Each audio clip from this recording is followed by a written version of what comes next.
औज़ुबिल्लाहिमिनश्शैतानिर्रजीम बिस्मिल्लाहिर्रहमानिर्रहीम। अस्सलामुअलैकुम। क्या हाल है आप लोगों के?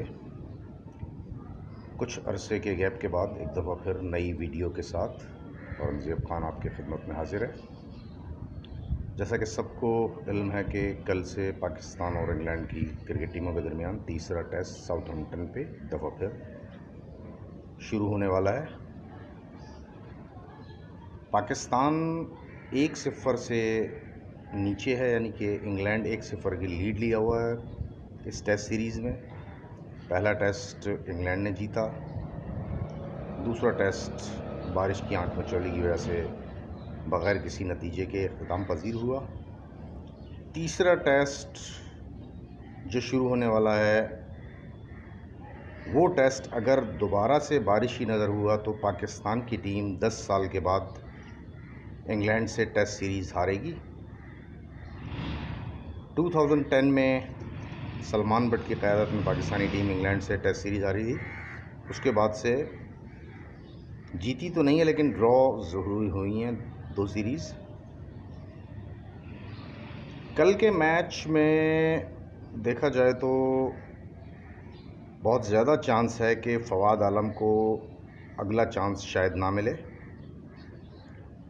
क्योंकि विकेट्स के बारे में जो बताया जा रहा है और जो पता चल रहा है कि विकेट जो है वो फास्ट बॉलर्स के लिए बहुत कारआमद साबित होगी। तो ऐसा लग रहा है कि पाकिस्तान जैसे अपने स्क्वाड में फ़हीम अशरफ को प्लेइंग 11 में फ़हीम अशरफ को खिलाए फ़वाद आलम की जगह। बहरहाल ये कोई इतना बुरा डिसीजन नहीं होगा मेरे ख़्याल में, क्योंकि कंडीशंस को देखते हुए ही टीम सेलेक्ट करनी चाहिए। लेकिन कंडीशन जो है वो अहम होती है टीम सिलेक्शन में। हमारे यहाँ ऐसा नहीं है। हमारे यहाँ फ़वाद आलम को बाहर करना होता था तो कभी भी किसी को खिला देते थे, ये कह के कि ऐसा है वैसा है, बॉलिंग करता है, फ़ायदा होगा। लेकिन बहरहाल मैं समझता हूँ कि फ़वाद आलम को अगर कल चांस ना भी मिले तो फ़वाद आलम को इनको लेके कैरी करना चाहिए, और यकीनन फेवरेबल कंडीशन में फ़वाद आलम को एक दफ़ा फिर चांस मिलना चाहिए, क्योंकि 4 बॉल से आप कभी भी किसी को जज नहीं कर सकते। फिर यह है कि फ़वाद आलम अगर बुरा प्लेयर होता तो अपने पहले टेस्ट में 167 पाकिस्तान से बाहर ना करता। यकीनन फ़वाद आलम अच्छा प्लेयर है और आप सिर्फ़ और सिर्फ जो है उसको एतमाद देने की ज़रूरत है। कप्तान और कोच ख़ास तौर पे किसी भी ऑर्डिनरी प्लेयर को एतमाद दे के एक्स्ट्रा ऑर्डिनरी बना सकते हैं, जिसकी सबसे बड़ी मिसाल रिसेंटली बाबर आज़म है। बाबर आज़म वाइट बॉल क्रिकेट से बहुत रन्स कर रहे थे, लेकिन बाबर आज़म टेस्ट क्रिकेट में शुरू में बहुत ज़्यादा फ्लॉप हुए। बाबर आज़म को मिकी आर्थर और सरफराज अहमद का बहुत बहुत शुक्रगुज़ार होना चाहिए, क्योंकि उन्होंने उसके टैलेंट को समझा। ठीक है, परफॉर्मेंस जो है वो बाज़ दफ़ा वाकई मैटर नहीं करती, लेकिन उस सेंस में कि प्लेयर वाकई क्वालिटी प्लेयर हो और इसका पता हो कि ये थोड़ा सा तजुर्बा हासिल करके कुंदन बन सकता है। तो देख लें, दुनिया ने देखा कि सरफराज और मिकी आर्थर के कॉम्बिनेशन ने पाकिस्तान को एक बहुत एक्स्ट्रा ऑर्डिनरी बैट्समैन फराहम किया जिसका नाम बाबर आज़म है। तो मेरे कहने का मकसद ये है कि कोच और कप्तान किसी भी प्लेयर को एतमाद दे के उससे 100% आउटपुट ले सकते हैं। कल यकीनन पाकिस्तान को चाहिए कि बहुत मेहनत करे इस टेस्ट में, क्योंकि मैं फिर यही कहूँगा, मैं बहुत ज़्यादा फर्म बिलीवर हूँ इस बात का कि पाकिस्तान की क्रिकेट टीम इंग्लैंड की टीम से बदरजाह बेहतर है। इंग्लैंड की टीम में वो क्वालिटी नज़र नहीं आ रही जो पाकिस्तान की टीम में नज़र आई है। अगर पाकिस्तानी टीम सेकंड टेस्ट में टॉस जीतकर पहले बॉलिंग करती तो यकीनन इंग्लैंड की टीम को 200 के अंदर आउट कर सकते थे। लेकिन बहरहाल वो तो खैर टेस्ट जो है वो ड्रॉ हो गया, इस पर बात नहीं करूँगा। लेकिन बहरहाल फेवरेबल कंडीशन में पाकिस्तान को टॉस जीतकर इंग्लैंड को पहले बैटिंग की दावत देनी चाहिए, इसलिए कि पाकिस्तानी बॉलर्स में वो उस विकेट पे वो काट नज़र आई है। जिस तरह से अब्बास का बॉल पड़ रहा था, पड़ के ऊपर आ रहा था, मदद मिल रही थी फास्ट बॉलर्स को, मैं समझता हूं कि यकीनन पाकिस्तानी बॉलर्स इंग्लैंड को 2 दफ़ा आउट करने की सलाहियत रखते हैं।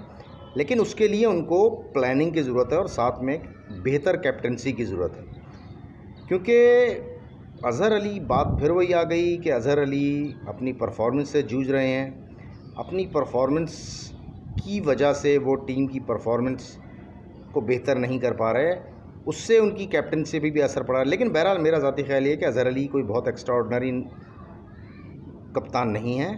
प्लेयर यकीनन बेहतर हैं, अच्छे प्लेयर हैं, लेकिन वो टेक्निकली फॉल्ट की वजह से रन्स नहीं कर पा रहे हैं और शायद आगे भी वो रन्स ना कर पाएँ अगर उन्होंने इसी तरह की कंडीशन में इसी तरह से अपनी बैटिंग को लेके चले तो। लेकिन ये कि अज़हर अली को बहरहाल अपनी कैप्टनसी बेहतर करनी पड़ेगी, सीखना पड़ेगा, अपने पुराने बेहतरीन कप्तानों की वीडियोस देख के समझना पड़ेगा, फील्ड प्लेसिंग को समझना पड़ेगा, किस प्लेयर को किस पोजीशन पे कहाँ यूज़ करना है ये समझना पड़ेगा।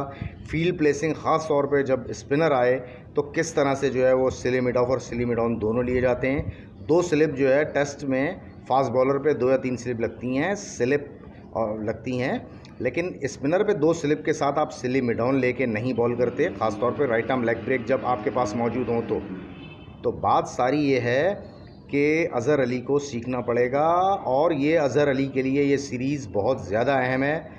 मैं समझता हूँ कि अज़हर अली ने अगर इस टेस्ट में, लास्ट टेस्ट में भी एज ए बैट्समैन और एज ए कैप्टन परफॉर्म नहीं किया तो अज़हर अली को अगला चांस देने का कोई जवाज़ नहीं है। पसंद और नापसंद की बुनियाद पे कप्तान नहीं बनाए जाते, पसंद और नापसंद की बुनियाद पर पाकिस्तानी टीम की सिलेक्शन नहीं होती।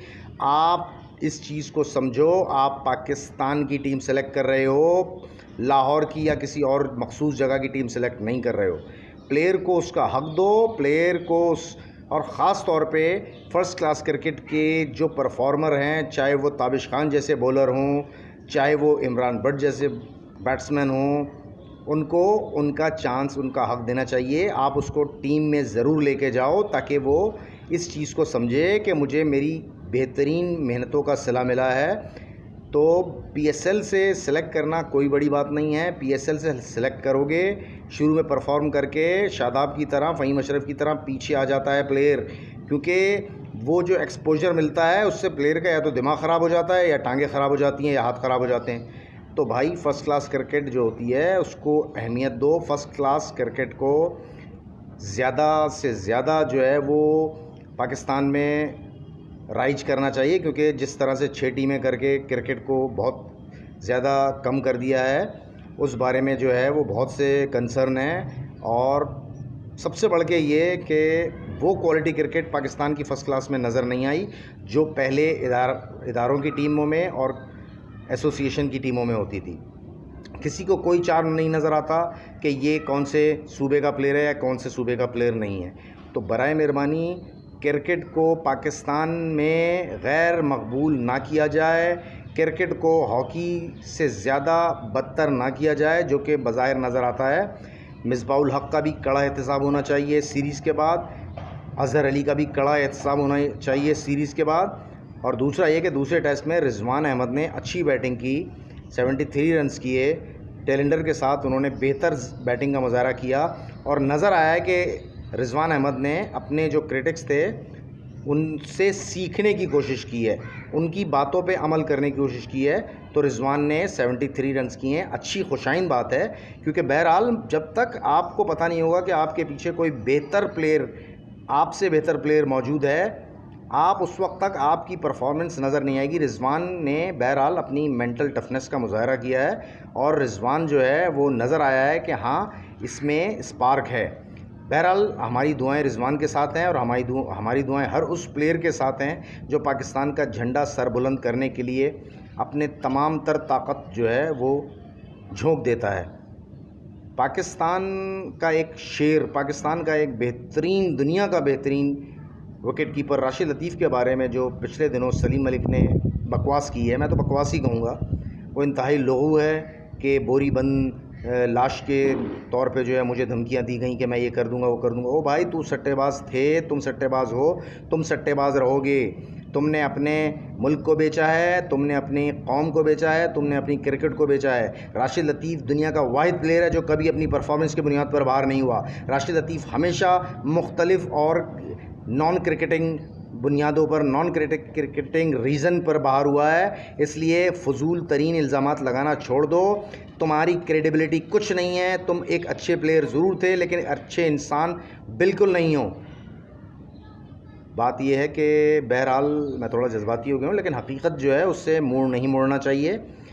राशिद लतीफ़ और बासित अली ने अपने करियर की पीक पे जो रिटायरमेंट ली थी वो बहुत अच्छा फ़ैसला था। कोई था इस तरह का हिम्मत करने वाला नहीं था। राशिद लतीफ़ ने हमेशा अपने करियर में इस तरह के लोगों को कंडेम किया है और हमेशा जो है वो सच का साथ दिया है। इसलिए सलीम मलिक साहब, शेम ऑन यू। बहुत शुक्रिया। मेरी वीडियो पसंद आए तो सब्सक्राइब करना ना भूलिए और मुझे अपनी आरा से ज़रूर नवाजिए। बहुत शुक्रिया। पाकिस्तान जिंदाबाद।